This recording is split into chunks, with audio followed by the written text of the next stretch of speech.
A continuación vamos a exponer sobre los pares craneales. Iniciamos con el nervio olfatorio, el mismo que tiene su origen real en las neuronas bipolares del epitelio olfatorio de la lámina cribosa del hueso etmoides. Su origen aparente es en la cara inferior del bulbo olfatorio. En cuanto al trayecto, el nervio olfatorio es derivado del rinencéfalo, que está compuesto por dos estructuras. El tracto olfatorio, que se continúa con el bulbo olfatorio, en donde se encuentran las fibras o hilos nerviosos, y cabe recalcar que cada nervio óptico está compuesto por 20 hilos nerviosos, mismos que cuando llegan al bulbo olfatorio atraviesan los orificios de la lámina cribosa del hueso etmoides y se dirigen hacia la zona nasal en donde constituyen el nervio olfatorio. Función. Como conocemos, es un nervio puramente sensitivo que se encarga de analizar la información de la olfacción. A continuación vamos a valorar la función del primer par, el olfatorio. Para ello le pedimos a la paciente que por favor tome asiento, que cierre sus ojos. Por favor, tape su fosa nasal derecha y con la fosa nasal izquierda identifique el olor del objeto. Café. Retire su mano. Por favor, tape la fosa nasal izquierda e identifique el aroma del objeto. Jabón. En el caso de que la paciente no hubiera podido identificar a estos olores, la patología asociada se denomina anosmia, que es la pérdida total del sentido del olfato.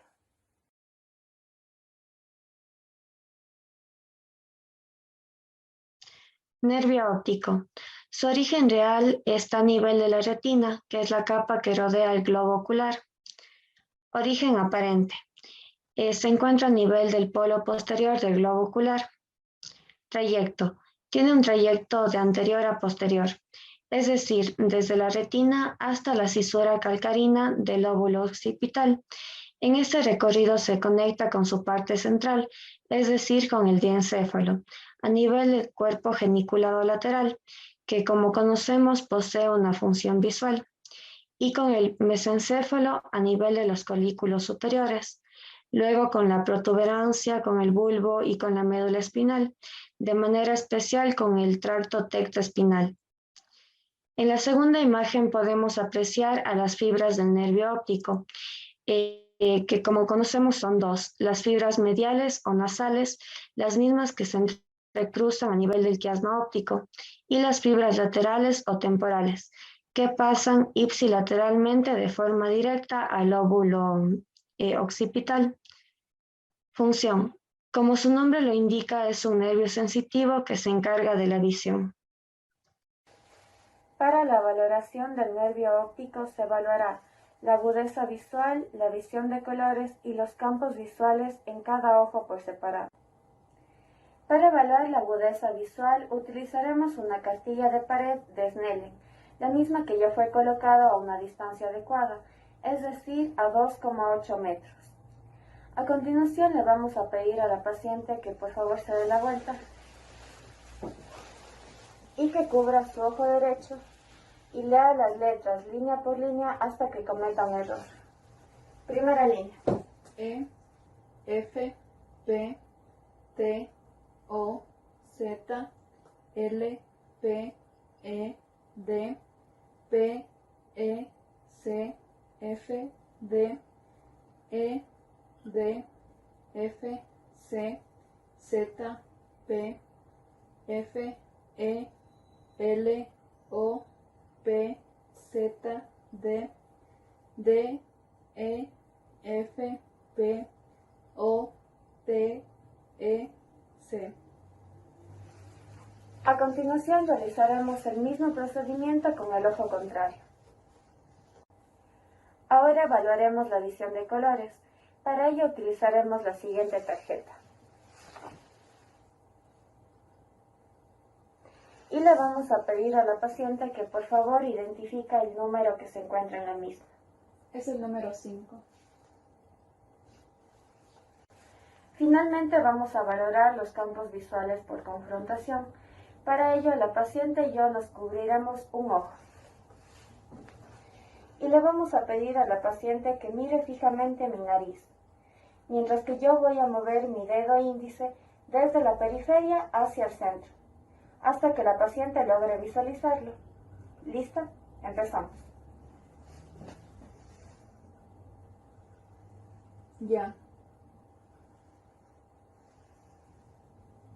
Ya. Ya. Si su campo visual es normal, mi dedo índice será visible para los dos al mismo tiempo. Se examinan ambos campos visuales en todas las direcciones. Se repite el mismo procedimiento con el ojo contrario.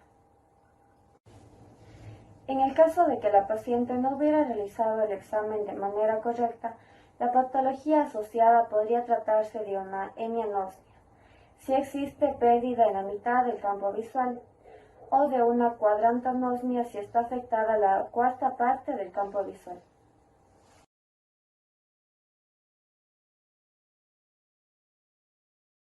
Nervio oculomotor o motor ocular común. Su origen real se localiza en mesencéfalo a nivel de los colículos superiores. Su origen aparente está a nivel de la fosa interpeduncular que se localiza en la cara anterior del mesencéfalo. En cuanto a su trayecto, una vez que el nervio sale de la fosa interpeduncular en la cara anterior del mesencéfalo, atraviesa la hendidura esfenoidal y luego el ganglio ciliar. Este nervio craneal se divide en dos ramas. Una rama superior que inerva a los músculos recto superior y elevador del párpado, y una rama inferior que inerva a los músculos recto inferior, recto interno y oblicuo inferior. Finalmente, sus fibras parasimpáticas inervan a los músculos intrínsecos del ojo, que son el músculo ciliar y el esfínter de la pupila. Su función. Este se encarga de los movimientos oculares extrínsecos e intrínsecos del ojo, además de la contracción pupilar gracias a sus fibras parasimpáticas. Para evaluar al tercer par, el oculomotor o motor ocular común, se observa la simetría del movimiento, la posición ocular y las contracciones de los globos oculares. Para realizarlo se pide al paciente que siga un objeto en movimiento, en este caso a la linterna ocular por los 4 cuadrantes visuales. ¿Listo? Proseguimos. Por favor, siga la linterna. A continuación voy a dibujar la letra H.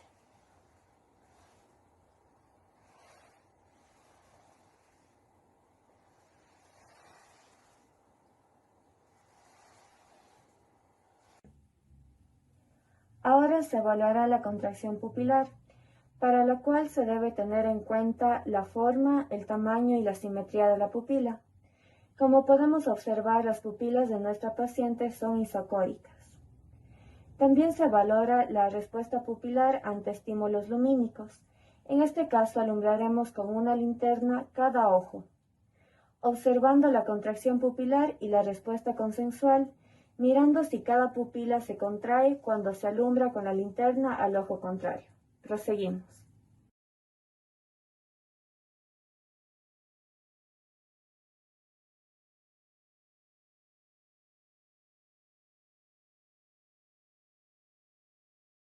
Nervio troclear.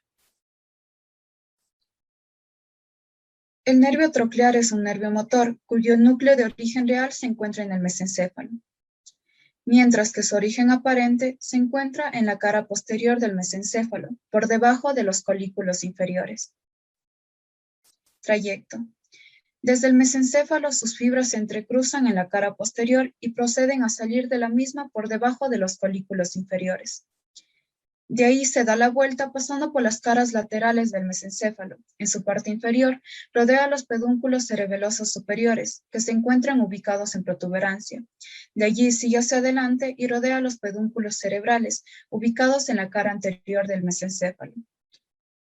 Se dirige hasta la base del cráneo, atraviesa el seno cavernoso, luego atraviesa la hendidura esfenoidal y finalmente ingresa a la órbita para llegar al músculo oblicuo mayor.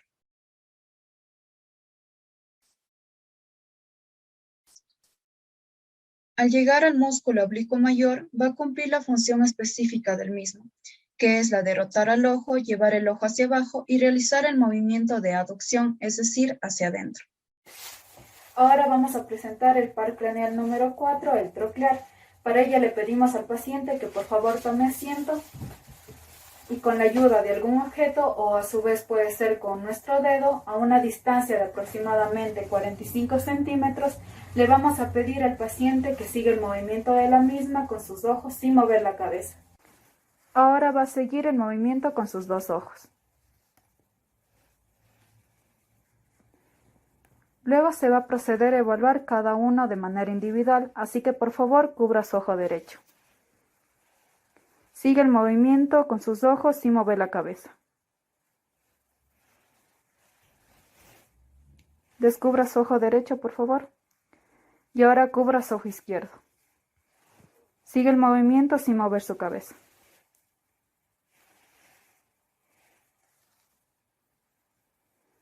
Como se pudo observar en los tres casos, el paciente hizo correctamente el movimiento de descenso, de abducción y de intorsión medial.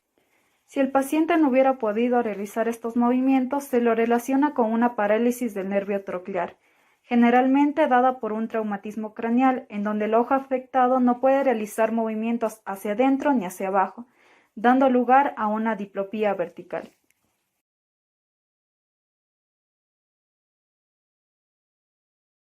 Nervio trigémino.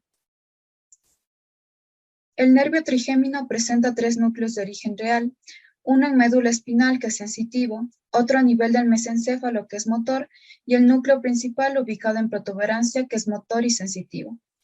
En cuanto a su origen aparente, el nervio emerge de la cara lateral de la protuberancia, entre su límite inferior y los pedúnculos cerebelosos medios. Trayecto. Al salir de la cara lateral de protuberancia, se dirige anterior y lateralmente a la parte endocranial del hueso temporal, llegando a la fosa del ganglio de Geyser, ubicado en la cara anterolateral en la porción petrosa del temporal, en donde se encuentra con el ganglio propio del trigémino, que es el de Geyser o semilunar. De allí se divide en sus tres ramos principales. El nervio oftálmico.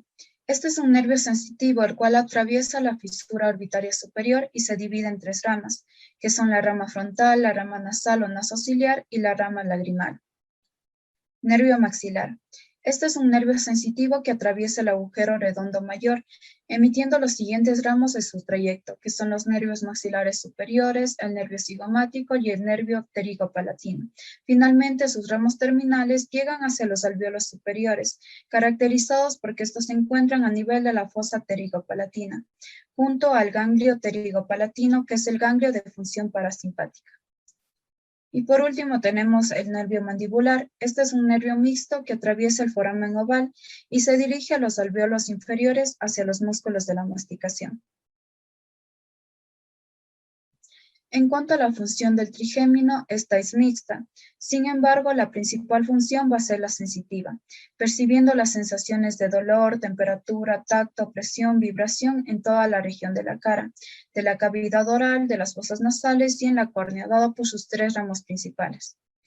Y por último, en cuanto a la función motora, esta corresponde a los músculos de la masticación. Para la evaluación del par craneal 5, el trigémino, debemos evaluar tanto la función sensitiva como la función motora, así que se le pide al paciente que por favor tome asiento.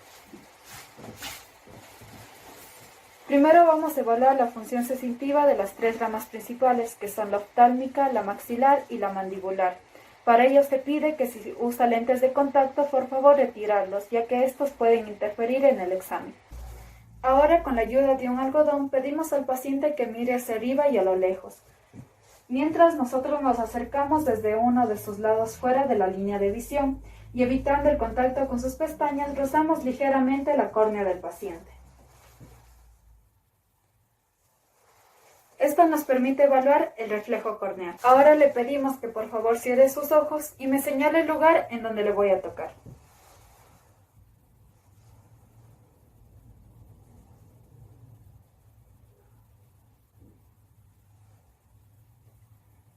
Ahora indíqueme si el estímulo es igual en los dos lados.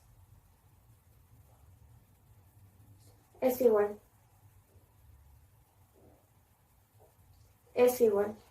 Continuando con los ojos cerrados, indique qué sensación siente. Frío. Ahora, para evaluar la función motora, le pedimos al paciente que por favor apriete los dientes. Ahora voy a proceder a palpar los músculos, tanto temporales como maceteros. Esto nos ayuda a evaluar la contracción muscular. También evaluaremos los músculos de la masticación, tratando de resistir el esfuerzo por abrir la boca y el esfuerzo por cerrar la misma. Una de las alteraciones más comunes es la neuralgia del trigémino, que se considera que puede ser secundaria a la presencia de un vaso sanguíneo que comprime el nervio trigémino en su zona de salida, presentándose cuadros de intenso dolor facial.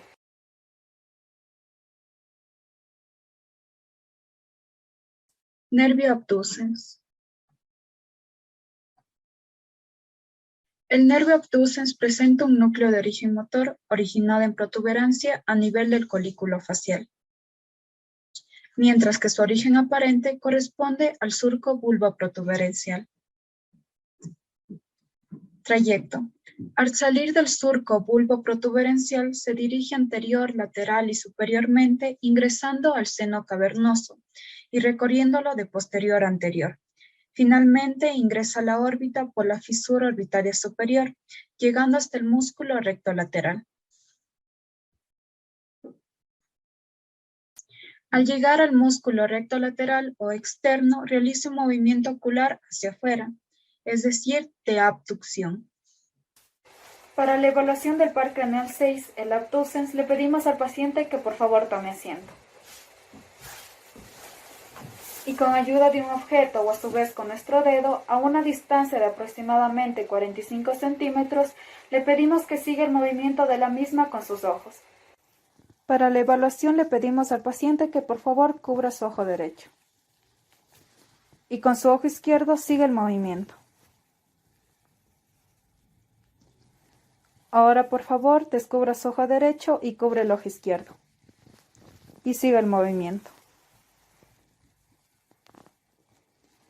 Como podemos observar, la paciente realizó correctamente el movimiento de abducción. Entre los trastornos asociados a las alteraciones del nervio abducens está la esclerosis múltiple y la elevación de la presión intracraneal, en donde el ojo afectado no es capaz de realizar movimientos completos en la dirección lateral y no puede mantenerse fijo en una dirección medial.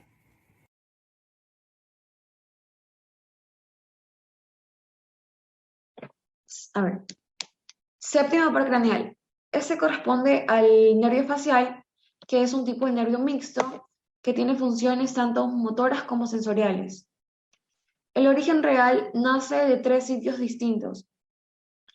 El núcleo sensitivo del tracto solitario nace del bulbo en el ganglio geniculado, el núcleo salival superior y lagrimal, que de esto se van a originar las fibras parasimpáticas, y después está el núcleo motor principal del par 7 en la protuberancia.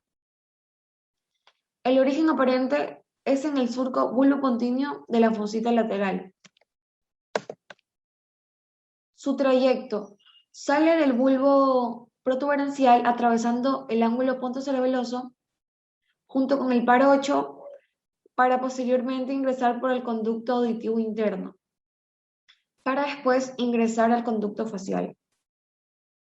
Las ramas terminales de este par son la temporal, cigomática, bucal, mandibular y cervical, que se van a encargar de controlar los músculos, la función motora de estos músculos y dar la expresión facial al rostro. También hace funcionar las glándulas salivales y lagrimales. Y también está implicado en el sentido del gusto. El nervio facial es el séptimo par craneal. Este nervio contiene funciones motoras como sensoriales. Vamos a explorar las funciones motoras de los músculos faciales y las funciones gustativas de la lengua. Cuando la persona está sana, podemos observar un rostro simétrico, que es lo que estamos buscando y es fundamental encontrar. Mientras que cuando se presenta una patología o una parálisis, se muestra un rostro asimétrico. Para la exploración de este nervio necesitamos tener un conocimiento sobre los músculos faciales. Este nervio inerva el músculo fronto-occipital, que lo podemos comprobar levantando las cejas y frunciendo las cejas. En esta parte también podemos comprobar la función del músculo supraciliar y cerrando los ojos de manera fuerte. En esta parte realizamos esta maniobra para verificar el tono que tiene el músculo y estamos evaluando el orbicular de los párpados. Arrugamos la nariz de manera fuerte e inflamos los cachetes. Esta función es el bucinador. En esta parte realizamos una pequeña presión ligeramente para observar si existe la salida de aire y evaluamos el músculo orbicular de los labios. Hagamos como que si vamos a dar un beso. De esa manera evaluamos el orbicular de los labios. También pedimos que por favor muestren los dientes y evaluamos el cigomático mayor. Para esta segunda parte vamos a explorar la función gustativa de la lengua. Necesitamos una sustancia y vamos a pedir al paciente que saque la lengua y que mantenga los ojos cerrados. Colocamos la sustancia en la parte anterior de la lengua e indicamos al paciente que cierre la boca y que no lo toque con el paladar. Preguntamos qué percibe. ¿Qué percibe? Sal. Repetimos esto del lado contralateral. Saque la lengua, por favor. Cierra. ¿Qué percibe? Sal.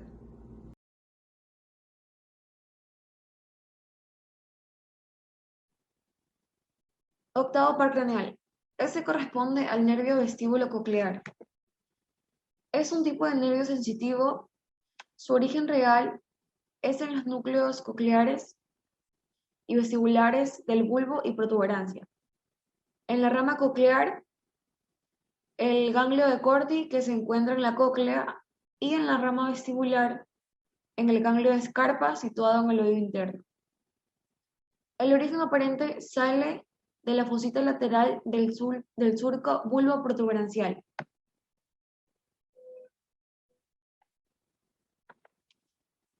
El trayecto. Su trayecto, desde su origen aparente, el nervio se dirige hacia adelante y hacia el conducto auditivo interno, y allí se separan las raíces vestibulares y cocleares, pasando por el acueducto de Falopio.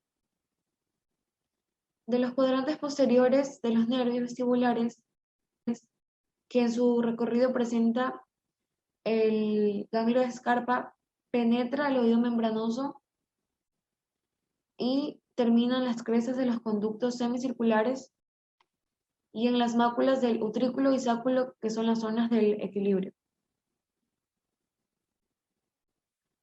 Por otra parte, la rama coclear penetra el oído interno por el cuadrante anteroinferior para terminar en el órgano de Corti, que es el encargado de la audición. En esta imagen se representan las dos ramas, la vestibular y la coclear. Como cada una va hacia su lugar correspondiente, la rama coclear va hacia la cóclea y la vestibular hacia los conductos semicirculares. De allí ambas se unen para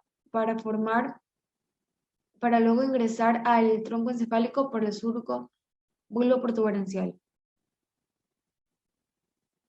La función de este nervio es sensitiva y sensorial. Está relacionado con la audición y el equilibrio. También permite percibir la posición y los movimientos de la cabeza. Par vestíbulo coclear. Este nervio tiene funciones sensoriales como la auditiva y la del equilibrio. Para evaluar la agudeza visual, vamos a pedir al paciente que cierre los ojos y que reconozca de qué zona proviene el sonido de los chasquidos de los dedos.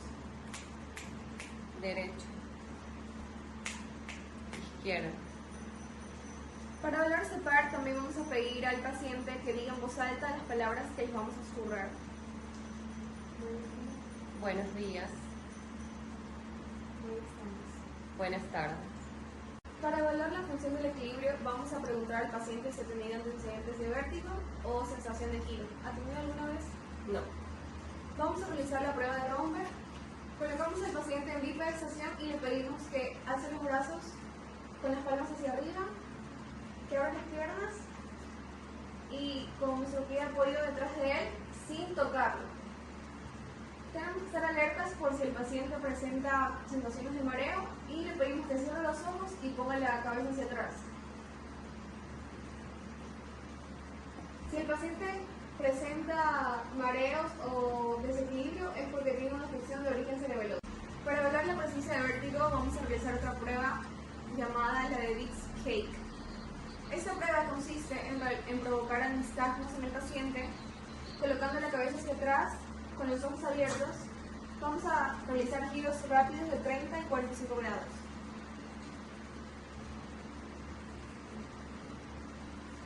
Si el paciente presenta nistagmo, es de que el signo es positivo. Voy a explicar el nervio glosofaríngeo o par número 9. Este nervio tiene su origen real en 3 núcleos ubicados en el bulbo. Estos son el núcleo ambiguo, el núcleo del tracto solitario, 2 núcleos parasimpáticos, el salival inferior y el paramediano posterior. En cuanto a su origen aparente, este nervio sale del surco retroolivar o posterolateral del bulbo. En cuanto a su trayecto, aquí tenemos una representación de su trayecto inicial. Como ya dije, va a salir de sus núcleos en el bulbo. El núcleo ambiguo va a emerger con fibras motoras, el núcleo salival inferior con fibras visceromotoras y el paramediano posterior con fibras viscerosensitivas. Estos emergen y salen del bulbo por el surco retroolivar y se dirigen hacia el agujero yugular que está ubicado entre el temporal y el hueso occipital. Una vez que atraviese el agujero yugular va a formar un ganglio, que es de ganglio superior o de Ehrenreiter, y al descender va a formar otro ganglio que es el ganglio inferior o de Andersch. Ambos ganglios van a emerger con fibras sensitivas y se van a dirigir a los músculos de la lengua, específicamente al tercio posterior, a la región paratonsilar y a la base de la lengua. También va a inervar la faringe y en especial a la glándula parótida. En cuanto a su función, este nervio, como lo vemos aquí, va a emerger del surco retroolivar, va a formarse un ganglio superior, un ganglio posterior, y de este va a salir el ganglio óptico que va a ir a inervar a la glándula parótida. Esto para la secreción de saliva. Y además su núcleo salival inferior y superior, es decir, en conjunto con el nervio facial, van a ir a las glándulas productoras de saliva. Es decir, que esta función se realiza junto con el facial. Como ya dije, interviene en el gusto del tercio posterior de la lengua, ya que llega a esta zona y da inervación sensitiva a la parte posterior de la cavidad oral y la orofaringea, como es el ejemplo del reflejo nauseoso. También va a inervar a los músculos de la lengua y de la faringe. Ya, a continuación, el nervio vago, o también conocido como cardio nemogastroentérico, o par número 10. Ya, este nervio tiene su origen real en 3 núcleos ubicados igualmente en el bulbo. Estos son el núcleo ambiguo, el núcleo del tracto solitario y el núcleo dorsal del nervio vago. Este núcleo a su vez va a tener núcleos vegetativos que van a emerger con fibras vegetativas, mientras que el núcleo ambiguo va a emerger con fibras motoras y el tracto solitario junto a sus ganglios, que son el yugular y el plexiforme, va a emerger con fibras sensitivas. Ya, mientras que su origen aparente igual va a ser en el surco retroolivar o posterolateral del bulbo, que es prácticamente el mismo origen que el par 9. Su trayecto, aquí también tenemos una representación de lo que es su trayecto inicial. Comienza en los núcleos de origen real, como ya vimos, el núcleo ambiguo, el del tracto solitario, y los nervios vegetativos, que son el dorsal del vago y los núcleos viscerosensitivos. Igual estos emergen con sus fibras, salen por el surco retroolivar, y se dirigen al agujero yugular, o también conocido como rasgado posterior, que está ubicado en la base del cráneo, y al llegar a este agujero va a formar dos ganglios, que ya dije, el yugular y el plexiforme. De aquí se dirigen al espacio retroestilio. En dicho espacio se unen a la carótida interna, la vena yugular interna y forman el paquete vasculo-nervioso principal del cuello. Luego descienden por el área torácica y finalmente llegan al área abdominal. Entonces aquí podemos ver su trayecto. Una vez que llegan al cuello, forman sus ramos faringios y laringios, que serían los ramos cervicales. Luego forman sus ramos torácicos y finalmente sus ramas abdominales. Ya en cuanto a sus funciones, tiene como funciones la gustación del tercio posterior de la lengua, interviene en la fonación, deglución, en sí da sensibilidad a la faringe, laringe, tráquea, esófago y vísceras toracoabdominales. También va a dar inervación motora a los músculos de la laringe y velo del paladar. Tiene funciones similares al par número 9 y también este nervio va a intervenir en lo que es la digestión, en la circulación y en la respiración.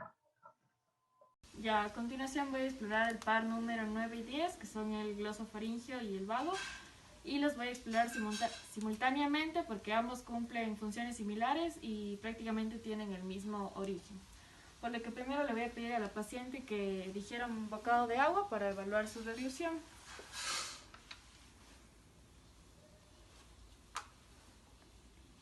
Ya.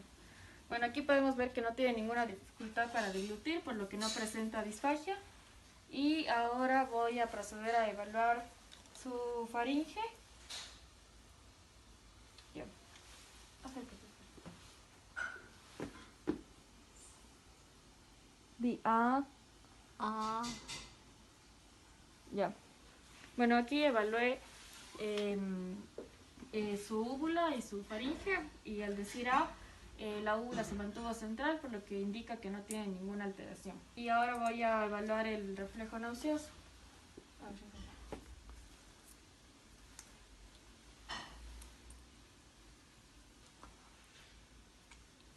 Ya. Bueno, evidentemente sí tiene el reflejo nauseoso. Voy a proceder a dar café que tiene sabor amargo para evaluar la gustación.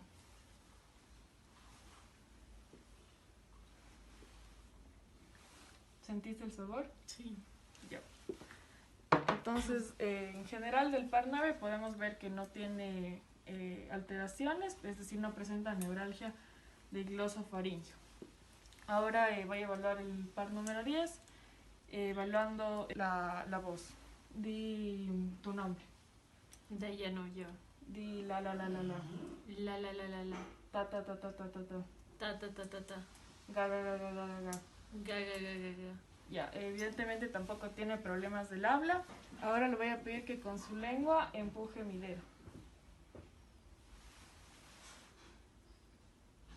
Ya, tampoco presenta alteraciones en los músculos de la lengua, es decir que todo está bien.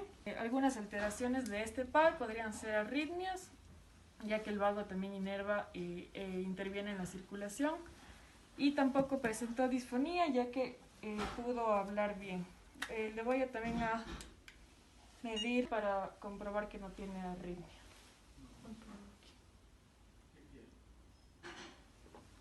Bueno, ahorita está en alrededor de 76 pulsos por minuto, que está dentro de los rangos normales.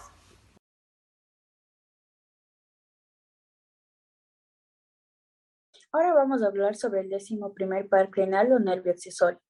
Su origen real va a ser en un núcleo que se va a encontrar en bulbo y uno en médula espinal, mientras que por otra parte su origen aparente va a darse mediante el surco retroolivar y el asta anterior de la médula espinal. En su recorrido, una vez que la raíz espinal y la raíz craneal se han unido, estas salen junto con el nervio glosofaringio y el nervio vago por el agujero yugular, dirigiéndose hacia afuera, adelante y arriba, y dividiéndose a su vez en dos ramas terminales, una interna que se va a unir al nervio vago mediante su ganglio inferior y una externa que va a inervar músculos. La función principal de este par craneal va a ser inervar los músculos de la laringe, la faringe y músculos del cuello. Algunos de los músculos más representativos son el trapecio, el esternocleidomastoideo y el músculo del velo del paladar. Para la valoración del onceavo par craneal o nervio accesorio, vamos a valorar la contractibilidad de dos músculos, el músculo trapecio y el músculo esternocleidomastoideo. En el caso del músculo trapecio, vamos a pedirle a nuestro paciente que eleve sus hombros mientras nosotros ejercemos resistencia con nuestras manos. Eleve sus hombros, por favor. Listo. Y para evaluar el músculo esternocleidomastoideo, vamos a pedir al paciente que gire su cabeza al lado derecho y al lado izquierdo mientras nosotros ejercemos contrarresistencia con nuestras manos. Lado derecho, por favor. Y palpamos el músculo esternocleidomastoideo. Lado izquierdo, por favor.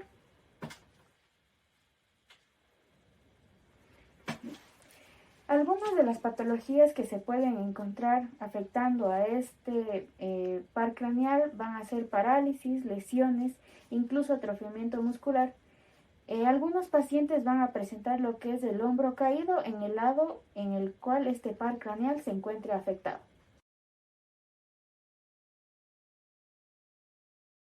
Ahora vamos a hablar sobre el 12º par craneal o nervio hipogloso.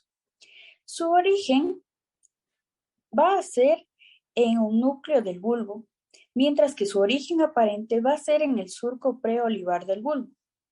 Su recorrido se va a encontrar relacionado con vasos sanguíneos, entre ellos tenemos la arteria carótida interna y la vena yugular interna. Va a atravesar el conducto hipogloso acompañado de la arteria meningio posterior y la vena cóndila anterior, y sus ramas comunicantes se van a adherir con el ganglio inferior del nervio vago. Va a encontrarse cruzando la arteria carótida externa y va a emitir ramos colaterales a la región supra e infraioidea. En su parte, va a formar parte de los triángulos de Bleckhardt y Pirogov.